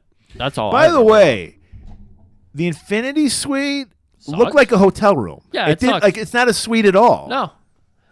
No, there was no like extra rooms or anything. It was a bed. It was kind of bigger room. And then there was nothing interesting about it. Nothing went off to infinity. Right. It might as well have been a hotel room in a Dangerous Men. So Matiti's displayed out like in the fucking lobby or some shit. Right. And he's like, Kaz, find Nick. And then Victor, he goes into the jacket and he finds the original coin and the duplicate coin. You see why I kept saying that you can't tell them apart. Right. Well, also... Apparently, he didn't make the copy because he just wanted a copy. He didn't say make a fake because this plays in, spoiler, this plays later into the movie. Sure. Farouk gets a fucked up copy. He never said that. He said duplicate this. You're right. So does Matiti just forget to, he just gets the thing and forgets to duplicate it because Farouk gets fucked at the end. You're right. So it's like... Do they have a secret code between them when I say, make me a copy?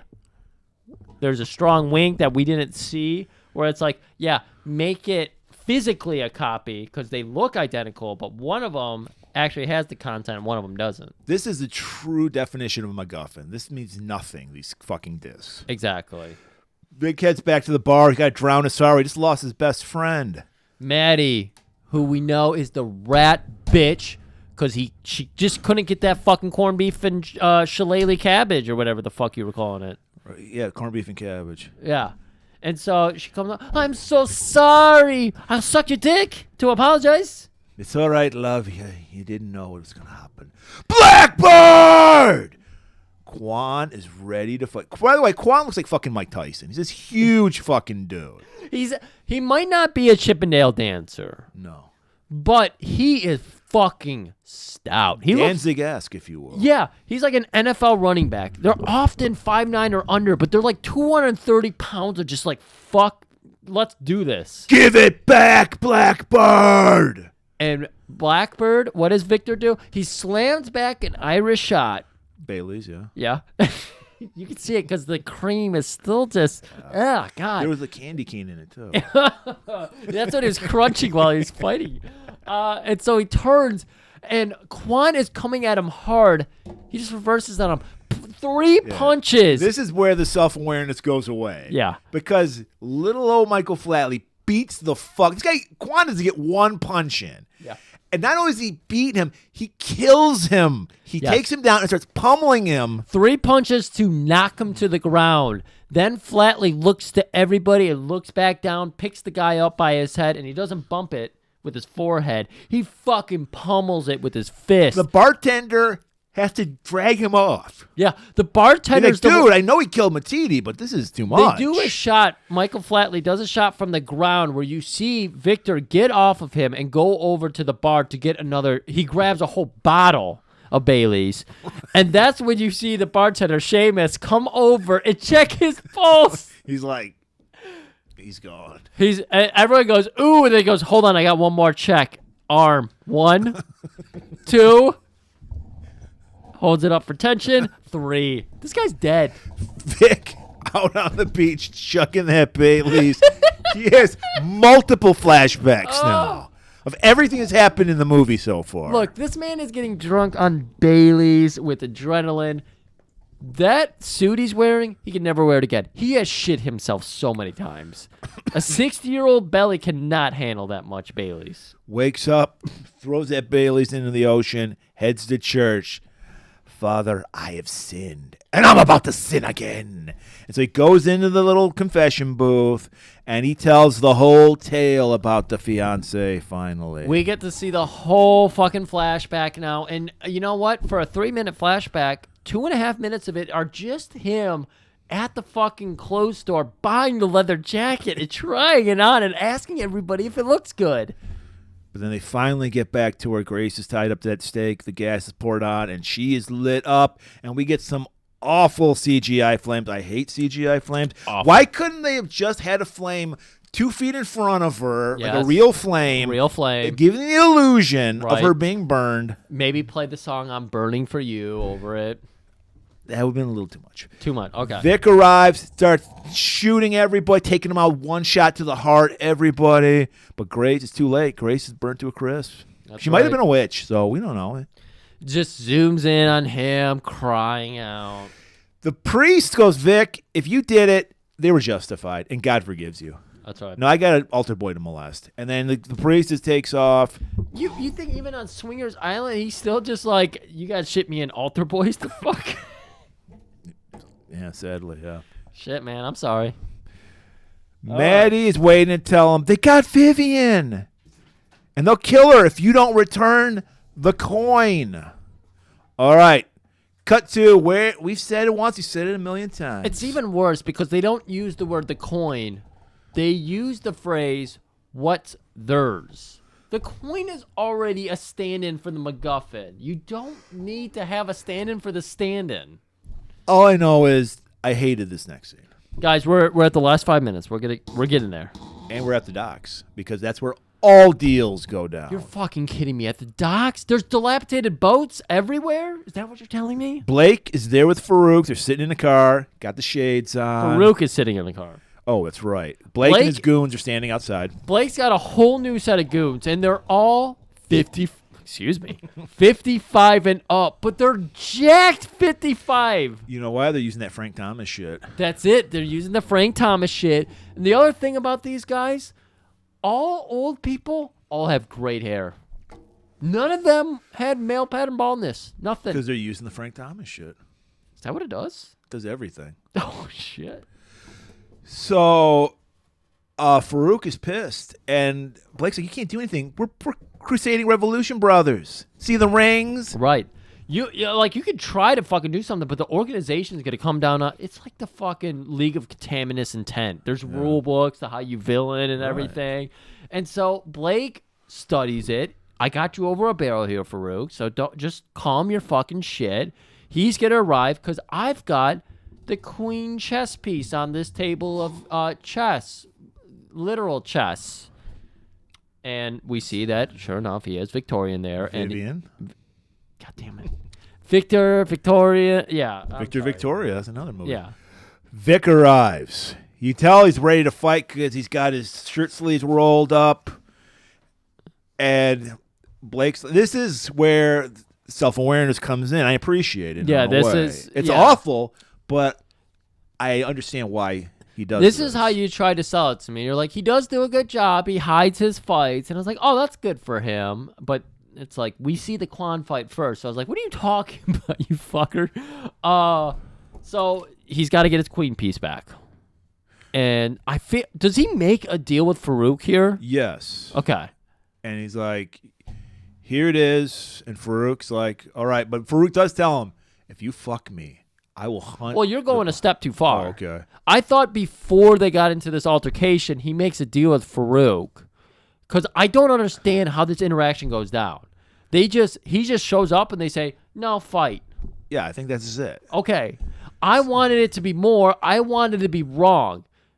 Victor shows up and they go, hey, there he is. Goons, get him over behind that dilapidated boat over there. Right. Guys, this is the literal version of the story. So they take Victor out of camera shot, and then you hear, We see the facial reactions of Farouk, Ahmed, and Blake, and they're just like, they're all wincing, like, oh, he's getting his ass beat. And then you hear gunshots. and then Victor comes around, little trickle of blood from his eye. So bad guy's got one punch in. Yeah, apparently. His hands are covered in blood. He's dusting blood. So his jacket's soaked in blood, and he's just shooing the blood off. And the camera's slowly working up him. He's got pistols in his pantaloons. And then you see he's got this one. He's got the little Superman spit curl. He's got the one Superman spit curl hanging over his face, and the camera just locks on him. And then it goes over to Vivian's face and just green on blue. Man. She swoons. It's so. And then Nick just shows up. Walks. Yeah, Did Nick help him? Like, 'cause I he's don't- literally a second later. Nick comes around. Right, exactly. This is AEW booking here because the lights went off for a second, the lights came back on, Nick's there, and then Farouk gets out of his car and he's just like, brother, you're making a deal with me, I'll make a deal. And I was like, why? When did this deal happen? How the fuck did this happen? So he hands over. I think what it is Farouk is like, he knows that Victor wants Blake, and he hates Blake, so he wants Victor to beat the shit out of Blake. So he's like, let's just cut a side deal. Give me what I want. You can have your bitch. I don't give a shit about your bitch, and I'm out of here. So I have nothing against you. Yeah. They do this deal right in front of Blake. They exchange the disc, the chip, whatever you want to call it. Yeah, but Farouk says, if you fuck me, I'm going to be doing some Blackbird hunting. And what does Victor say to him? He says something back to him. He's just like, I'm count on it. I want you at your best, laddie. He does the AEW. I'm sorry, Barry. So I hated this. This is, what are we left with, audience? Dear readers, what are we left with? But this is the one thing and this is why I hated it, but I also have to give credit to Flatley. He understood, because he's not as big a genius as Amir Shervan is. He understood, I don't have the money to hire a fight choreographer, to spend, like, because usually fight scenes, like, it takes like 2 weeks to film a fight scene. It's like, I don't have the time, I don't have the money, I'm going to do it this way. You got the drone? All right, put the drone up above. So we get a shot, we're looking down, like 30 feet in the air, we're looking down on our guys. So we have Nick and Victor side by side. Across from them, maybe 6 feet away, with guns pulled out, there is squared up, and then Blake's got Blake like and three or four goons. They all have guns. All have Even guns. Blake. 2 guns. We're looking down. We have a god shot. We're looking down on this, and they just start firing at each other, and then we just cut away. So your assumption is everybody, because they're 60, bled to death. At least, everybody we're got assuming shot. at least Nick died. We know Flatley ain't gonna die, and we've seen enough movies. We know the bad guy has to die, Right.